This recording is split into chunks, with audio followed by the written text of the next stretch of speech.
إمام الأعظم أبو حنيفة النعمان بن سيرين حلمون سيسمو تقرب يزي حلم بالبيتها يثر علما بوقت يدفق على لو دفيت ما نم ما يدرسبت يوقت ركله يدرسال يجنزابي صفاتون سيايو قرط أنت نعمان አሉ ወቃትን ከማን ነው የምትማራሉ አይኔ ንግዱ ላይ እንጂ ወቃቱ ላይ አልበረታው ማለት አንድም ምክር ሰጥ አላህ የተለየን አቅል ሰጥቷል ወቃት ይሄ አእምሮ በንግድ አይረካም ወደ ወቃት ተመለሳል ወደ ዒልሙ ዓለም ካልመጣ አእምሮ ስፋቱ ጥልቀቱ ንግድ አይረካው ማለት እሳቸውም ብቃቱን ሲያዩ ከኔ ጥግ እሱ እንጂ ማንም እንዳይቀመጣል أبو حنيفة رضي الله تعالى عنه 10 ዓመት ከሐማድ ዒልም ነው አጥቶካ አእምሮዬ ሰፊ ነው 10 ዓመት ቀርቻለሁ ለምን ነው ከሳቸው ቁጭ የምቀራው እኔ ምላቀራ አልኳል አንዳንድ አይነት ስሜት ይመጣል ሸኾችህን ረግጥ ለመድ ውስጥ በስሜት ይናጣል መስጂድ ገባው አለ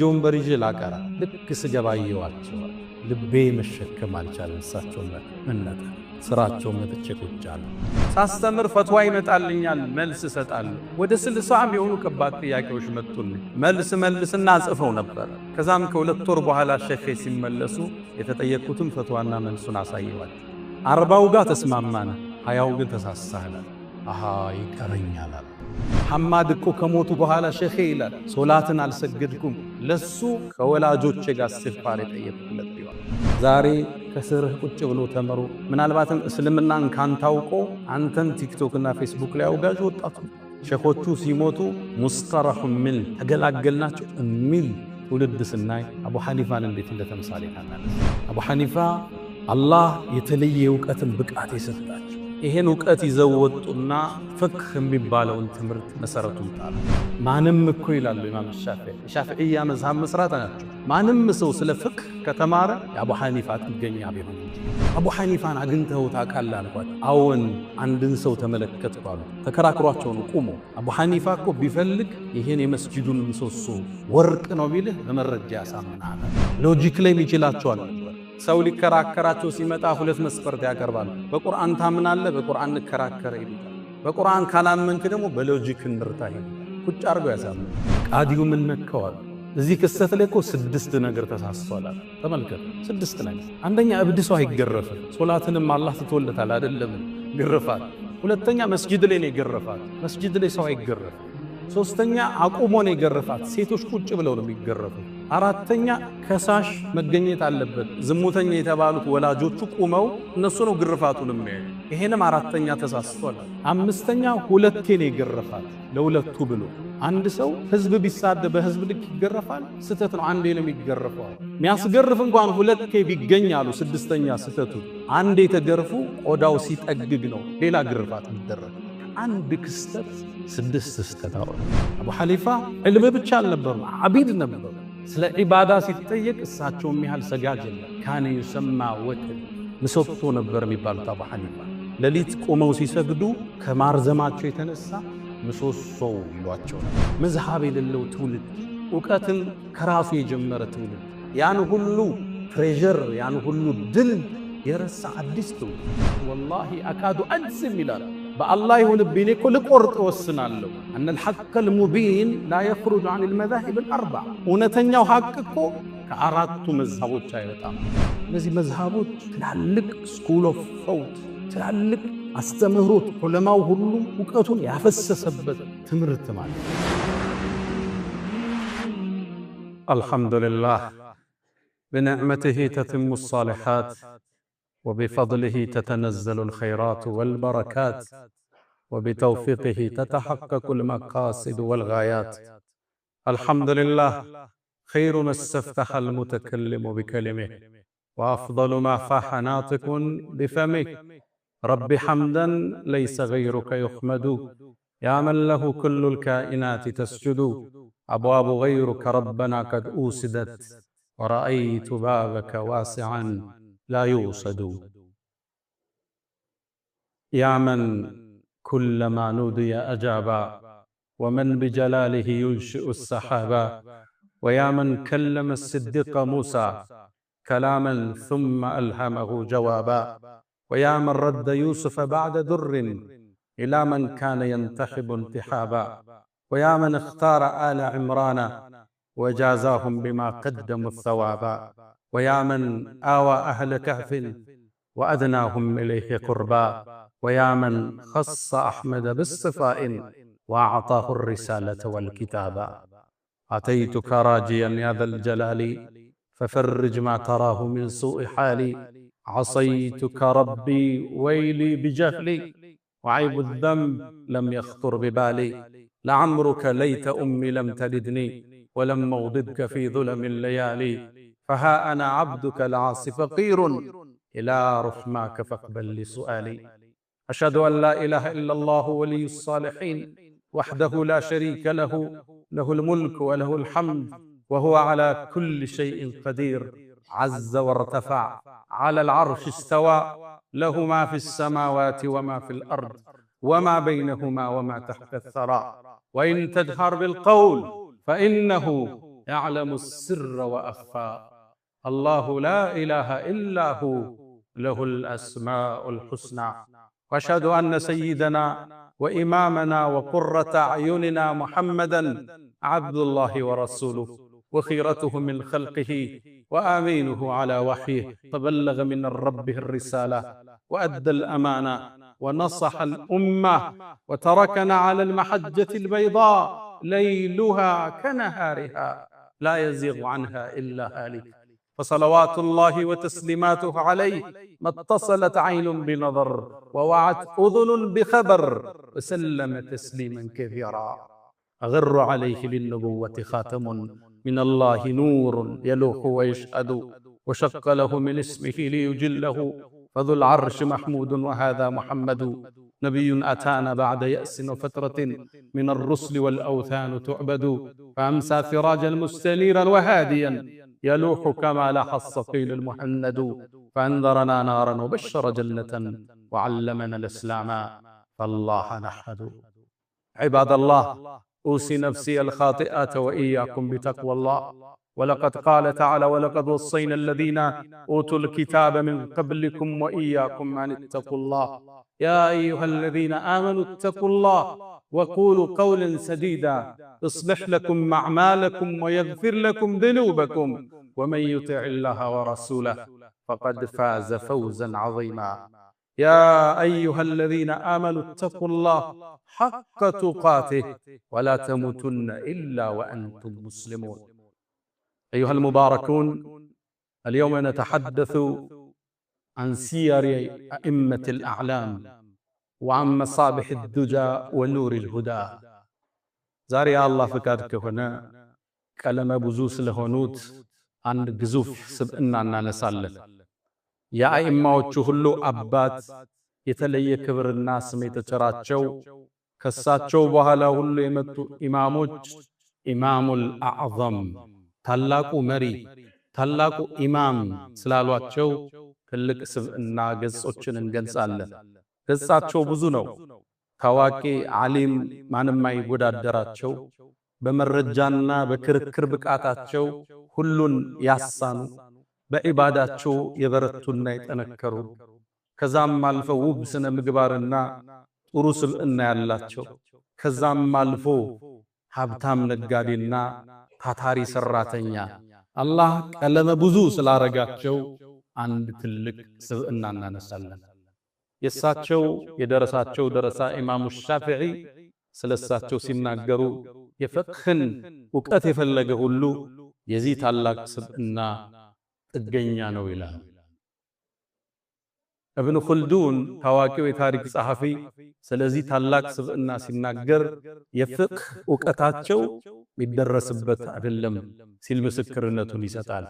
የመዛሂቦችን ታሪክ ካወሳ በኋላ ሌሎቹም ስለሳቸው በርካታ ነገር የተናገሩላቸው ታላቁን ኢማም ገጽ ዛሬ እንገልጻለን። የታላቁን መዝሐብ መስራች ስለሆኑት ኢማም አልአዕዘም አቡ ሐኒፋ አኑዕማን። ስማቸው ኑዕማን ይባላል። ላኪን ከብዕርና ከወረቀት ጋር ካላቸው ትስስር የተነሳ በነበሩበት ሀገር ላይ ሐኒፍ ማለት ብዕር ነው የሚሉ ሙአሪኾች አሉ። የብዕር አባት፣ የጸሐፊው አባት እንደማለት። እኒህ ትልቅ ሰው የልጅነት ዕድሜያቸው የጀመረው ነጋዴ ነበሩ። አባታቸው በጣም የተከበረ ባለሀብት ልብስ ሻጭ ነበረ። ከሀገሪቱ የተለያየ ቦታ ያመጣ ኹራሳን ላይ ንግድን የሚያሳፋ ነበር። በሂደትም ኩፋ የምትባለው የኢራቋ ከተማ አለች። አሁን ከባግዳድ ሰሜናዊ አካባቢ የምትገኝ ከተማ አለች። እዛ ላይ ታዋቂ ንግድ ቦታ የነበራቸው ትልቅ ባለሀብት ነበሩ። ልጃቸውም ኑዕማን ገና በልጅነቱ ከአባቱ ጋር ንግዱን ተያያዘ። በልጅነቱ ሀብትም ማካበት ቻለ። ታዲያ ወደ ዒልም የመራውን አንድ ክስተት ህይወቱ ላይ መጣ። ኑዕማን ይሄ ወጣት አንድን ህልም አየ። ኸጢቡል ባግዳዲ ታሪኩን ያወሱታል። ይሄ ኢማም አቡ ሐኒፋ የወደፊቱ ታላቁ ኢማም የዛሬ ወጣት ኑዕማን አንድን ህልም አዩ። የነቢዩን ዓለይሂ ሰላቱ ወሰላም ቀብር ሲቆፍሩ አየ። ይህን ህልም ሲያይደነገጠ ምን ሊያወጣ ይሆን? ይህን ህልም ለማስፈታት ወደ እብኑ ሲሪን የሚባሉ የዘመኑ ታላቅ የህልም ተንታኝ አሉ።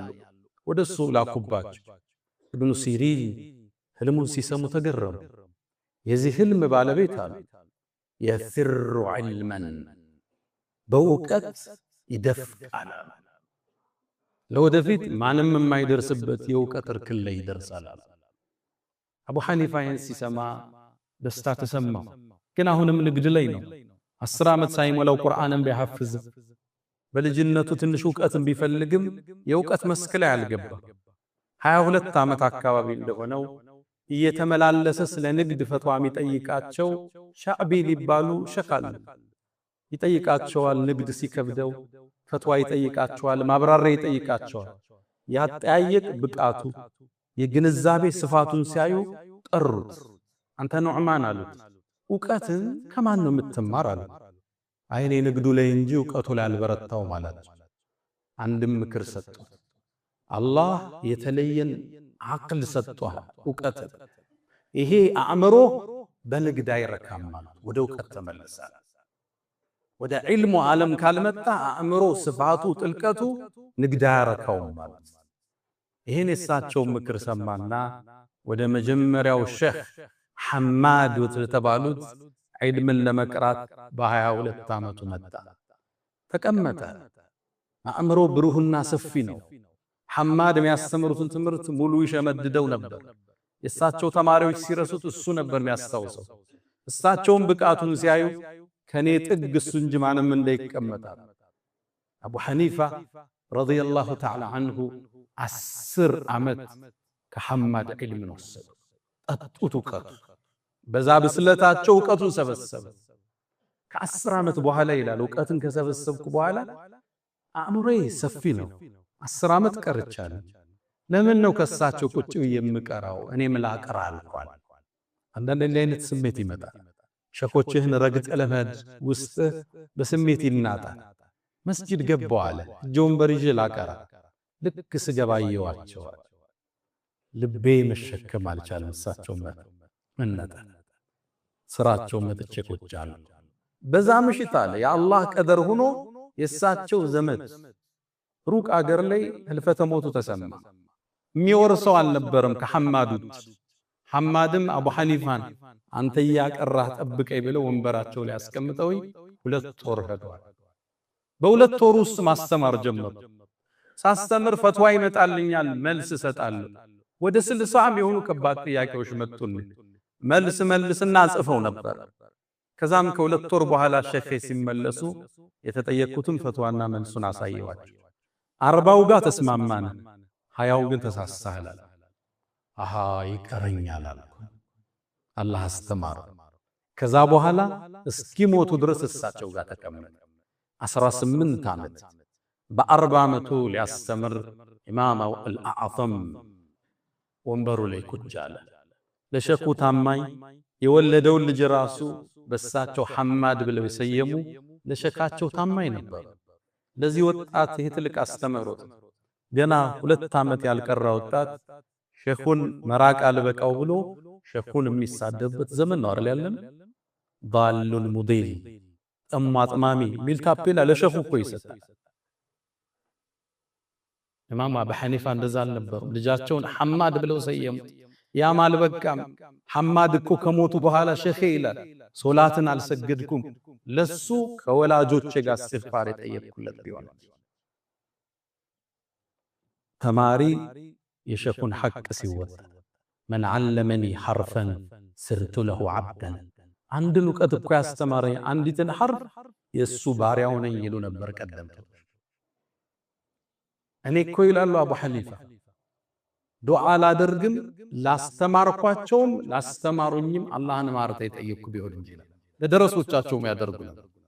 ይሄን አስተምሮታቸውን ያየ የእሳቸው ታዋቂ ደረሳ አለ አቡ ዩሱፍ የሚባል በሂደት ቃዲ ሆኗል። እሱ ምን ይላል?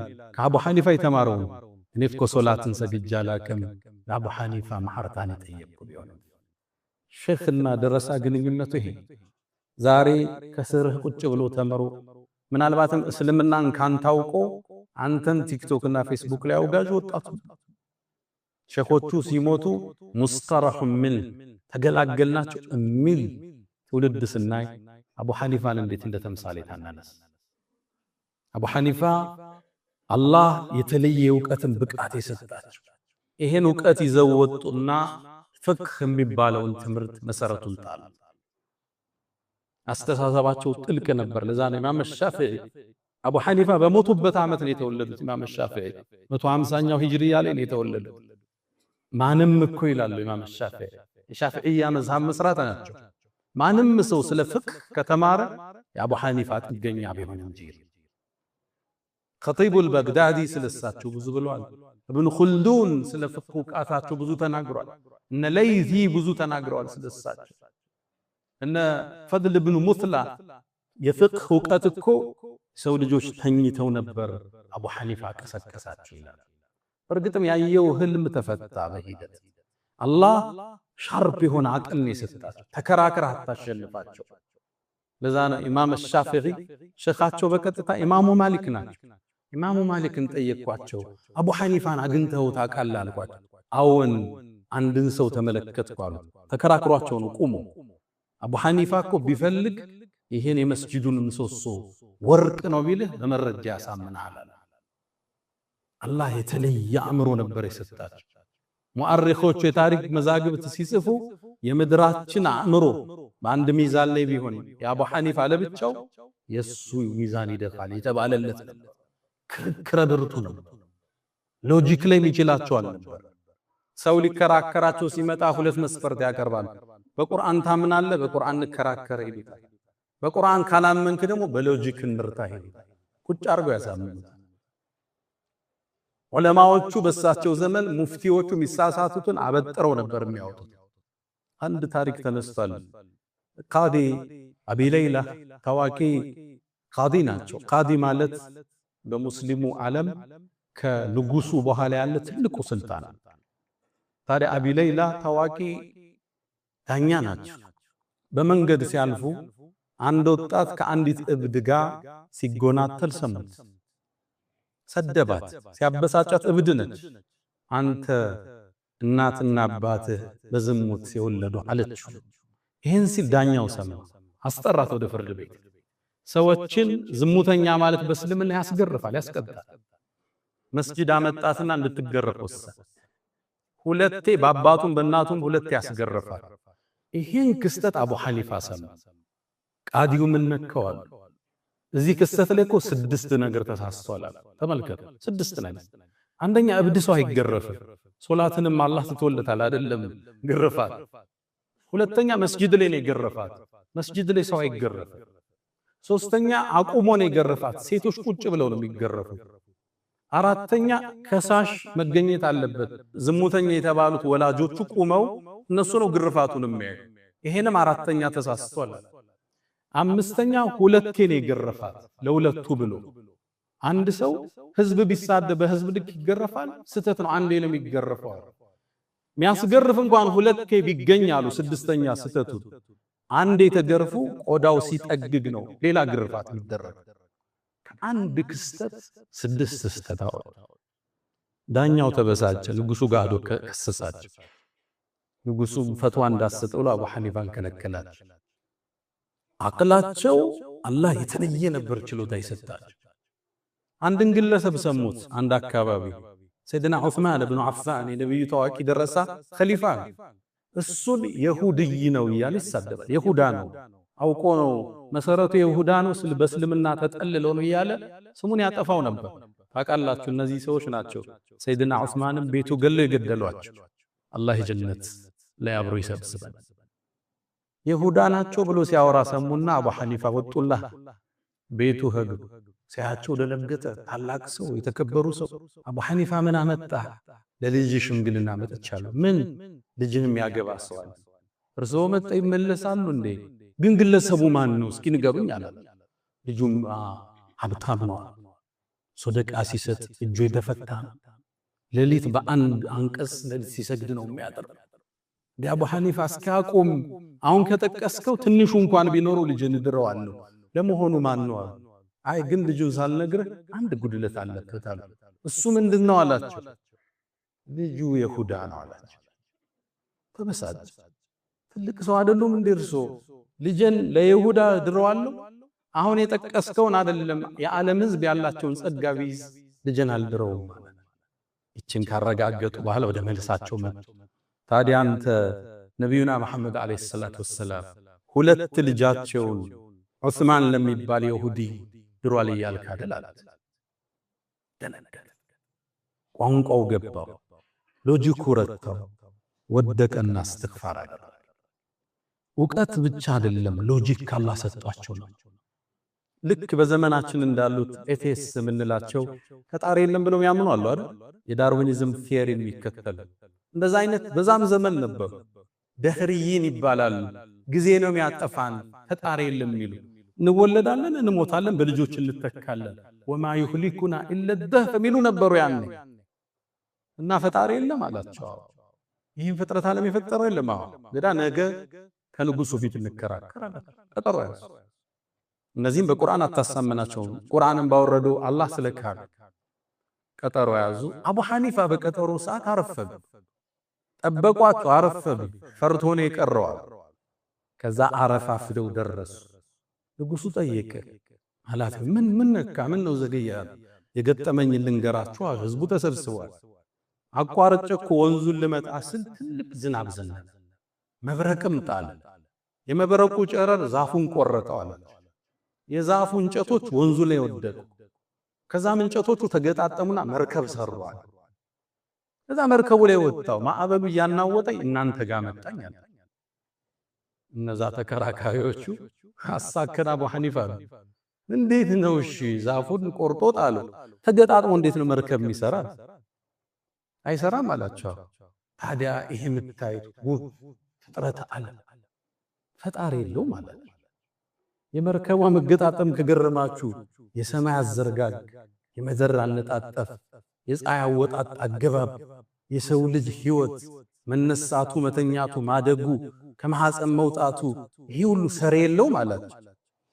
እጅ ሰጡ ለአቡ ሐኒፋ። አቅሉን ወቃድ እንዲህ አይነት ስለ አእምሮ በሰው ልጆች ታሪክ አላለፈ ነው የሚባለው።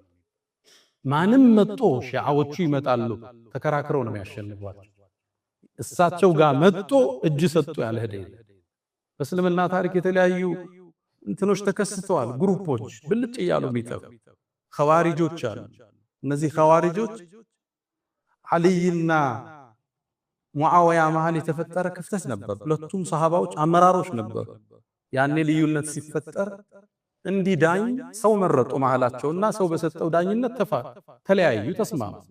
እቺን ይዘው እንዴት ኢንል ሁክሙ ኢላ ሊላህ ፍርድ ለአላህ እንጂ ሰው ይፈርዳል እንዴ ብለው አውግዘው ይኖራሉ። ሁለቱንም አክፍረው ሁለቱንም ከሃዲናቸው ብለው ተተዋቸው። አቡ ሐኒፋ ጋር መጣ። ለምን መጣህ? ልከራከር አልይና ሙዓዊያ ውስጥ የነበረው ልዩነት በሰው ዳኝነት ይበቃል እያልክ አይደል አለ። አይበቃም አለው። ታዲያ እንከራከር ቁጭ በላል። ቁጭ አለ ደስ ብሎ። እሺ እኔ እናንተ እንወያያው፣ ግን ስንወያይ በሐሳብ ብንለያይ ማን ይዳኘናል? የፈለከው ምረጥ አለ። ከጎኑ ጓደኛው አለ። እኔ አንተ ጓደኛ ቢዳኘን ደስ ይለኛል፣ ምን ትላለህ? ጓደኛው ስለሆነ ደስ አለ። እኔ መስማማለሁ አለ። ከዛ አሸነፉት። አዚው በእኔና አንተ መሃል በዲል ልንወያይ ጓደኛ ዳኛ እንዲሆን ከወሰንክ በአልይና በሙዓዊያ መሃል ዳኛ ቢገባ ችግሩ ምንድነው? ፊቱን አዙሮ ወጥቶ አቅሉን ወቃድ። ይሄ ኹጥባ ይበቃም፣ ታሪካቸውን ዘርዝርላል። አላህ የመጠቅ አስተሳሰብ ሰጠን። አመለካከታችሁ ጥልቅ ነው። እንደዚህ አይነት አስተሳሰብ ሲጠብባቸው ወደ ሶላት ወደ ኢስቲግፋር ይመለሱ ነበር። ወንጀል ነው ዕውቀቴን የዘጋው የሚሉ ነበር። ሶላት ኢስቲግፋር አድርገው ነበር የሚነሱት። አቡ ሐኒፋ ታላቅ ኢማም አልአዕዘም፣ ለዚህ ትውልድ ሞዴል ልናረጋቸው እንሻለን። አሁን የመዝሃብ ትምህርት ተረስቶ የታላላቆቹ ሲራ ተደምስሶ ተራ የሆኑ መሻይኾች እንደ ሞዴል በተያዙበት፣ ተራ የሆኑ ኡስታዞች እንደ ሞዴል በተያዙበት ዘመን ከምንጩ ከስሩ ታላላቆችን ለዚህ ትውልድ ልናስተዋውቅ ግድ ይለናል። አቡ ሐኒፋ ዕልም ብቻ አልነበሩም፣ ዓቢድ ነበሩ። ስለ ዒባዳ ሲጠየቅ እሳቸውም ያህል ሰጋጅ የለም። ካነ ዩሰማ ወተድ፣ ምሰሶ ነበር የሚባሉት አቡ ሐኒፋ። ሌሊት ቆመው ሲሰግዱ ከማርዘማቸው የተነሳ ምሰሶው ይሏቸው ነበር። በአንድ የቁርአን አንቀጽ ሙሉ ሌሊት ሊያድሩ ይችላል። ቁርአንን ሶላት ላይ ካختሙ በእስልምና ታሪክ 4 ሰዎች ውስጥ አቡ ሐኒፋ ናቸው። ዑስማን ብኑ አፋን ቆመው አختመዋል። ተሚሙን ዳሪ ቆመው አختመዋል በአንድ ሶላት። ሰዒድ ብኑ ጁበይር አختመዋል። 4ኛው አቡ ሐኒፋ ናቸው። ልብ ብላችኋል። ረመዳን ላይ በ3 ጁዝ እንቆም ይሆናል ማለት 30 ጁዝ እንዴት ሰው ይቆማል? አላህ ወቅቱ እንዴት ነው የባረከላቸው? በአንድ ሶላት ሙሉ ሌሊት፣ አንዳንዴ በአንድ አንቀጽ ረጅም ጊዜ ይቆያል። በልሳዓቱ መውዒዱሁም ወሳዓቱ አድሃ ወአምር፣ ያለቀሱ ስለ ቂያማ ያስተውሱ የሚያድሩበት ምሽቶቹ ረጅም። ደኸልቱል ኩፋ ይላል ለይሲ የሚባል ታዋቂ ዓሊም፣ ኩፋ ሀገር ገባው ኢራቅ አካባቢ ስገባ እዚች ሀገር ላይ ዛኪሩ ዓቢዱ ማን ነው አልኳቸው ይላል። ወደ አቡ ሐኒፋ አመላከት።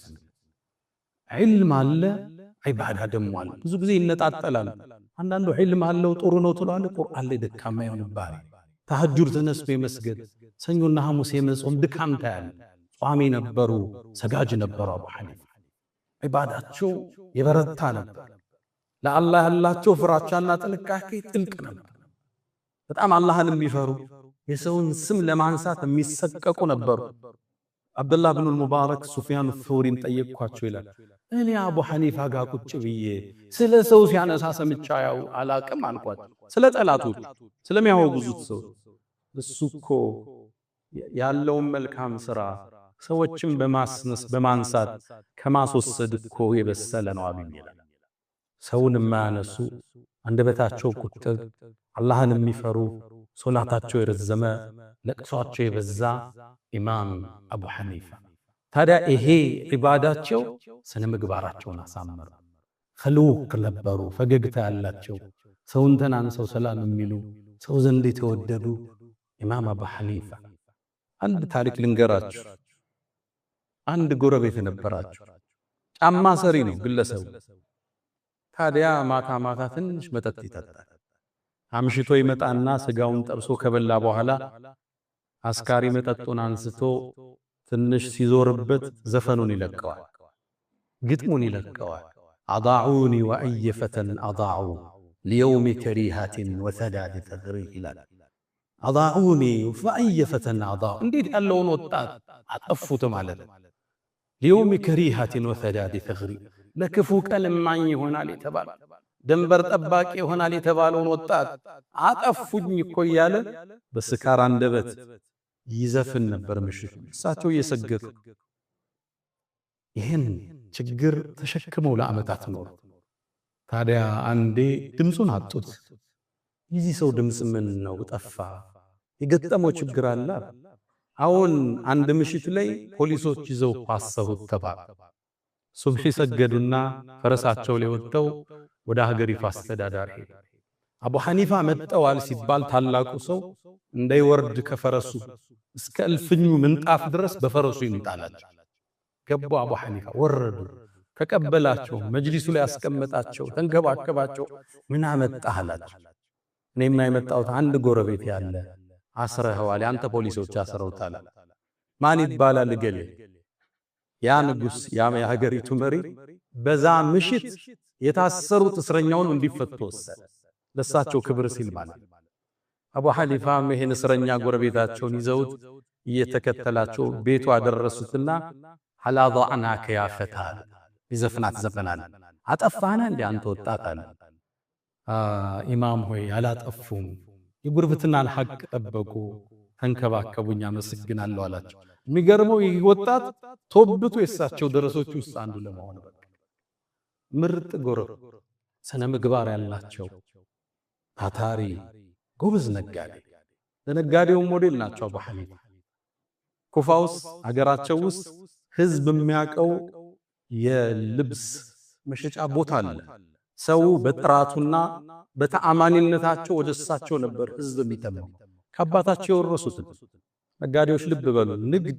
ልጅ ካላስቀጠለው ለትውልድ አይተር ልጅን እስር እዛው የኮተኮትኩ ያስተማርከው የአባቱን ሌጋሲ ታሪክ ያስቀጥላል አባታቸው ነው የከተቷቸው እሳቸው ቤት መጣህ አማና ተጠብቆ ነው በትነግድ ውሸት የለም እሳቸው ቤት የታወቀ ቤት ነው ጥራት አለው ፌክ ነገር አይሸጥም የቻይናውን የጣሊያን አይባልም እሳቸው ቤት ታማኝ ነበር ትርፍን ማግበስበስ የማይወዱ ጓደኛቸው ሊገዛ ሲመጣኛ ከጓደኛ እናተርፍም በገዛ ነው ወሰደው ቢሉ ቸርም ነበር የተለየ ክፍተት ካዩ ሙሉን ብር ሰደቃ ነው የሚሰጡት አንዴ ለአገልጋያቸው ዛለ የሚሰሩት ይሄን ዕቃ ስትሸጡ ብዙ ዕቃ ይሄኛው ጉድለት አለው ክፍተት አሳይታችሁ ሽጡ አሏቸው እነሱ ረሱትና ሸጡት ዕቃው ክፍተቱን ተናገራችሁ አሏቸው ከብዙ ዕቃዎች ውስጥ አንዱ ነው አይረሳ ነው አሏቸው የሙሉን ዕቃ ንብረት ሰደቃ ሰጠ ወደ ውስጣቸው ሹብሃ እንዳይገባ ንግድ ሲነግዱ ብልጣብልጥ ነጋዴ ማለበት አራዳ ናቸው ስማርት ናቸው ግን ደግሞ አንዳንዱ ዕቃ ሲገዛ መረቁን ሁሉም ይሟጥጣል ትርፍ ለሰውየው የማይተው ማለት አንደ ገበያ ወጥቶ ዕቃ ሊገዟት ልብስ ይዛ መጣች ስንት ነው አለው 100 ብር አለች አይ ከዛ በላይ ያወጣል አለው እኛ ብንሆን 50 አርጊው ብለን እንቀበለው አንዳንዱ የተጋነነ ትርፍ 500% ይፈልጋል ያወጣል ከዛ በላይ አሏት 200 አለች ጨምር ያለው 300 400 ከዚህ በላይ ያወጣል አለ አቡ ሐኒፋ ያሾፉብኛል እንዴ አለች ሰው አመጡና ይሄ ዕቃ ስንት ያወጣል አለ 500 አላቸው 500 ከፍለው ገዛው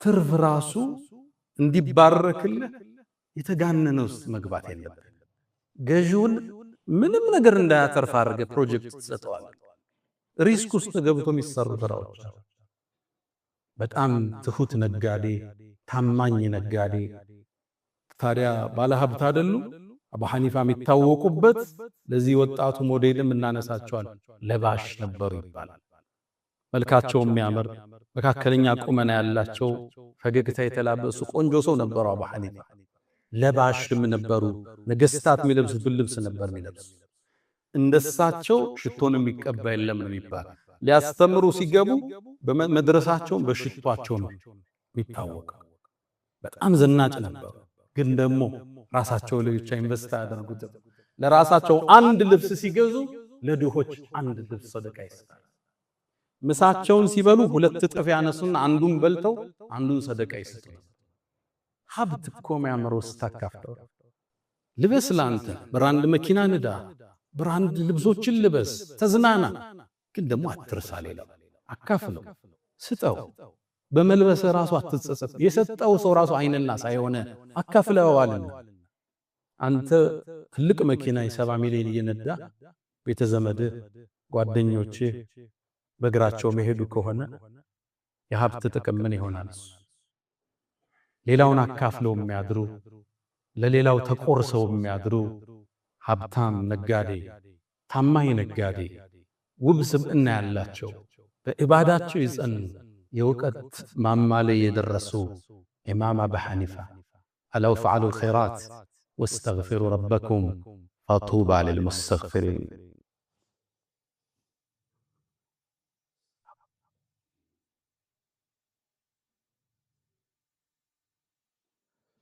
الحمد لله على إحسانه والشكر له على تفضله وامتنانه ولا إله إلا الله تعظيما لشانه ሰለላሁ ወሰለም ወባረከ ዐላ ረሱሊሂ ወኢኽዋኒ።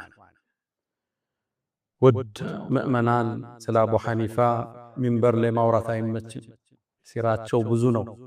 ዶክሜንቶቹ ስታገላምጡ አጅብ ነው የምትሉት። አላህ እንዴት እንዲህ አይነት ስብዕና ፈጠረ ብላችሁ ትገረማላችሁ። ሁሉን ያሟላላቸው ባለ ብዙ ቀለም ባለ ብዙ ገጽ ሰው ነበሩ። አቡ ሐኒፋ እንደ መደምደሚያ የምናነሳው የመጀመሪያው መዝሃብ ሐነፊያ የሚባለው የመሰረቱት እሳቸው ናቸው። መዝሃባቸውን እንዴት እንደመሰረቱት ሲናገሩ መጀመሪያ ከቁርአን መረጃ ወስዳለሁ ይላል። ከቁርአን ካላገኘሁት ከሐዲስ ወስዳለሁ፣ ከሐዲስ ካጣሁት ከሰሃቦቹ ንግግር የአንዱን መርጬ ወስዳለሁ። ለምሳሌ ዑመር ኢብኑ ኸጣብን ይዘው የአቡበክርን ሊተው ይችላል። ከነሱ የተሻለውን እመርጣለሁ። ከነሱ ካጣሁት ግን ሌሎቹ አእምሯቸውን ዕውቀታቸውን እንደሚያሰሩት አና አጅተሂዱ ከመጅተሃዱ። ይሄን የእሳቸው መዝሃብ የተመሰረተበት የእሳቸው የዕልም አስተማማር ሂደት ከሌሎቹ ይለያል። ሌሎቹ ቁጭ ይላሉ፣ ሐዲሱን ያፈሱታል፣ ደርሶች ጽፈው ዕውቀት ይዘው ይወጣሉ። እሳቸው እንደዛ ነበር። አንድ ሐሳብ ያመጡና ለደረሶቹ ይለቁታል። በዚህ ዙሪያ ምን ትላላችሁ ይላችኋል። ዲስከሽን ነው የሚደረገው፣ ውይይት። የአቡ ሐኒፋ አስተማማር በአሁኑ ዘመን ትሬኒንግ ወይም ኮቺንግ የምንለው አለ። እሱን ነበር የሚጠቀመው። አንድ ሐሳብ ያመጣል። ለምሳሌ ፎቶግራፊ ይበቃል አይበቃም ይላሉ። በዚህ ዘመን ተነስቶ አልፏል የጥያቄ ይበቃል አይበቃም። ከሐዲስ ከቁርአን ውይይት ተፋጭተው የቋጩት ሐሳብ የእሳቸው መዝሃቡ ነው። ኡሱል የሚባል ኪታብ አለ። ኡሱል ዲን ለአቡ ሐኒፋ አቡ ዩሱፍ የሚባል የእሳቸው አንጋፋ ደረሳ ተወያይተው የቋጩትን ሐሳብ እዛ ጋር ያሰፈሩ። አንዳንድ ወጣቶች ሲሳሳቱ ያለ እኛ ቃለ ሻፊዒ ቃለ አቡ ሐኒፋ እንዴት እንላለን? ليش ما نأخذ من الكتاب والسنة كقرآننا كحديث عن زم ይላል። ፍቅህ ለምናችን ቢል ወጣት እኮ ተሰማል። እነሱ ከጋዜጣ ነው እንዲወሰዱ፣ እሱ ከቁርአን ቁርአንን ጨምቀውን አስተምህሮቱን ያወጡ። አንድ መዝሃብ ማለት በሚሊዮኖች የሚቆጠሩ የዑለማ ሰራዊት የተሳተፈበት ቀላል ዕውቀት አይደለም። እዛው ሲያል አንተ ከቁርአን ሐዲስ ወይም አንተ በዘመን ያሉ ሸኾች ሲያነሱ አይሳሳቱ፣ እነዛ ይሳሳታሉ። አሁን አለመታደል ሆኖ የፍቅህ ትምህርት ከመስጂዶቻችን ርቋል። ወጣቱ ትንሽ የተውሂድ ኪታብ ይቀራል፣ ትንሽ ሐዲስ ይቀራል። አስባህ ሸይ ይፈልስና በቃ ሙፍቲ ነው። ከዛ በኋላ የሰዎቹ ደረጃ መዳቢ ተሳዳቢ ነው። የዕውቀትን አንድ ሶስተኛን ያላዘ ሰው ማለት ነው። ይሄ በፍቅሁ ዓለም አዲሱ ትውልድ መቀረጽ አለበት። ምናልባት መጅሊሱ ይሄን ኃላፊነት መውሰድ አለበት። በየመስጂዶቹ ይሄ ካሪክለም መቀራት አለበት። ኢብኑ ተይሚያን ብትወስድ ሐንበሊ ነበር። ኢማም መሐመድ አብዱል ወሃብን ብትወስድ ሐንበሊ ነበር። ሁሉም መዝሃብ አላቸው። ስለ አኢማዎቹ ስታነቡ ካነ ሻፊዒየን ወካነ ማሊኪየን ወካነ ሐንበሊየን መዝሃብ አላቸው። አሁን መዝሃብ የሌለው ትውልድ ተፈጠረ። ሁለት ኪታብ ያነሳል፣ ሸኽ ይመርጣል። አንዱ ከየመን ይመርጣል፣ ሌላው ከሳዑዲ ይመርጣል፣ ሌላው ከግብጽ ይመርጣል። መዝሃብ የሌለው ትውልድ፣ ዕውቀትን ከራሱ የጀመረ ትውልድ፣ ያን ሁሉ ፕሬዠር ያን ሁሉ ድል የረሳ አዲስ ትውልድ። እኛ ቁርአንና ሱና ያለልን ምን ያደርግልናል? መዝሃብ ይላል። ወደዛ ትውልድ መመለስ አለበት። ዑለማዎቹ ያን ሁሉ ዕውቀት ያፈሰሱበት የዕውቀት ቋት ነው ፍቅህ ማለት መዝሃብ ማለት። ለዛ ነው ኢማም ኢብኑ ተይሚያ ረዲየላሁ ተዓላ አንሁ አንድ አባባል አላችሁ፣ ወላሂ አካዱ አጅዝም ይላል። በአላህ ይሁንብኝ እኮ ልቆርጥ ወስናለሁ። አነ الحق المبين لا يخرج عن المذاهب الاربع እውነተኛው ሐቅ እኮ ከአራቱ መዝሃቦች አይወጣም ይላል። እነዚህ መዝሃቦች ትላልቅ ስኩል ኦፍ ቶት ትላልቅ አስተምህሮት ዑለማው ሁሉ ዕውቀቱን ያፈሰሰበት ትምህርት ማለት ነው። ያን ሁሉ ትቶ አሁን በየሰፈሩ ያለውን ሼኽ መርጦ ሼኽ እንተና እንዲፈቷ ሰጡ ሳውዲ ላይ ይላል፣ እገሌ ዛጋ ይላል። ምንጭ የሌለው መሰረት የሌለው አየር ላይ የሰፈፈ ወጣት ማየት አንዱ ዛሬ ኢማም አቡ ሐኒፋን እንደናነሳ ያደረገ ምክንያት ነው። ኢማም አቡ ሐኒፋ በስራቸው በላባቸው ሰርተው የሚያድሩ ከነገስታት ብርን የማይቀበሉ ጠንቃቃ ሰው ነበሩ። ያኔ እሳቸው በነበሩበት የኡማውያዎች ስሮ መንግስት ማብቂያና አባስያዎቹ መጀመሪያ ላይ ነው የተገኙት። ያኔ ነገስታት ታዋቂ ሰዎችን ለማጥመድ ብር ይልኩ ነበር ለዑለማዎቹ። እሳቸው ብር ከማይቀበሉት ነበር። አንዴ መንሱር የሚባል ንጉስ ጠራቸው፣ አወራቸው፣ ተጫወቱ። ሲወጡ 30,000 ድርሃም አስሮ ሰጣቸው። ትልቅ ብር ነው በዛ ዘመን። አቡ ሐኒፋ ምን አሉት? የት አስቀምጠዋለሁ ብለህ ነው? አንተ ጋር ይቆይልኛል። በይቱል ማል የሙስሊሞቹ ቤት ውስጥ ግምጃ ቤት ውስጥ አስቀምጥልኝ፣ ብሩ ይጠፋብኛል አለ። ይሻለና አስቀመጠላቸው። አቡ ሐኒፋም ወደ አኺራ ሲሄዱ የሌላ ሰው ብዙ ብር ግን እሳቸው ጋር ነበር። ንጉሱም ሲሰማ ምን አለ? አይ አቡ ሐኒፋ የኔን ስጦታ ላለመቀፈል ነገስታት ጋር ላለመገናኘት በሶደቃቸው ላለማደር እኔን ቀስ አድርጎ በስልት አመለጠኝ። ለዲኑም ጠንቃቃ ነበር አለ አቡ መንሱር። ጠንቃቃ ነበሩ። በአቋማቸው ፍንክች የማይሉ ነው። ይሄም አቋማቸው ለስር ዳርጓቸዋል፣ ለግርፋት ዳርጓቸዋል። እዚህ ኹጥባ ላይ የምናነሳው አይደለም። መጨረሻም 55 ሐጅ ካደረጉ በኋላ ልብ በል ከኛ መሃል 5 ሐጅ ያደርጋል። ኢማም አቡ ሐኒፋ 55 ጊዜ ሐጅ አደረገው። 55 ሐጅ ያደረገ ታላቅ ኢማም በ70 ዓመታቸው ምድርን ተሰናበቷት። ያው ሁሌም አሸናፊው አላህ ብቻ። ነቢያት ይሞታሉ፣ ዑለማዎች ያልፋሉ፣ ነገስታቶች ይሻገራሉ። አቡ ሐኒፋ ምድርን ተሰናበቱ። ያኔ የዓለም ሕዝብ ደነገጠ። እሳቸውን ለመቅበር ሺዎቹ ተሰለፉ። ሰው ከመብዛቱ የተነሳ 6 ነበር ሶላተል ጀናዛ የተሰገደባቸው። ሰው እየተተካካ ማለት ነው። ይህን ኢማም ይህን ታላቅ ሰው ዛሬ ለወጣቱ ተምሳሌት የሆኑ ዘንድ ዛሬ እዚህ ቦታ ላይ መርጠናቸዋል። ሰላሙን ዐላ አቢ ሐኒፋ፣ ሰላሙን ፊል አወሊን ወሰላሙን ዐለይሂ ፊል አኺሪን። ያ መን ቱሒቡነ ነቢየ ሙሐመዳ ሰሉ ዐለይሂ ወሰሊሙ ጡለል መዳ ወሰላቱኩም ወሰላሙኩም ኑረን ለኩም ቢአምሲኩም ወፊ የውሚኩም ወለኩም ገዳ። ኢነላሀ ወመላኢከተሁ ዩሰሉነ ዐለ ነቢይ ያ አዩሃ አለዚነ አመኑ ሰሉ ዐለይሂ ወሰሊሙ ተስሊማ። አላሁመ ሰሊ ዐላ ሙሐመድ وعلى آل محمد كما صليت على إبراهيم وعلى آل إبراهيم وبارك اللهم على محمد وعلى آل محمد كما باركت على إبراهيم وعلى آل إبراهيم في العالمين إنك حميد مجيد. اللهم أعز الإسلام والمسلمين وأذل الشرك والمشركين ودمر اللهم أعداءك أعداء الدين. اللهم إنا نعوذ بك من زوال نعمتك وتحول عافيتك وفجاءة نقمتك وجميع سخطك يا أرحم الراحمين. اللهم أعز الإسلام والمسلمين وأذل الشرك والمشركين. وسلام على المرسلين والحمد لله رب العالمين. فأقم الصلاة.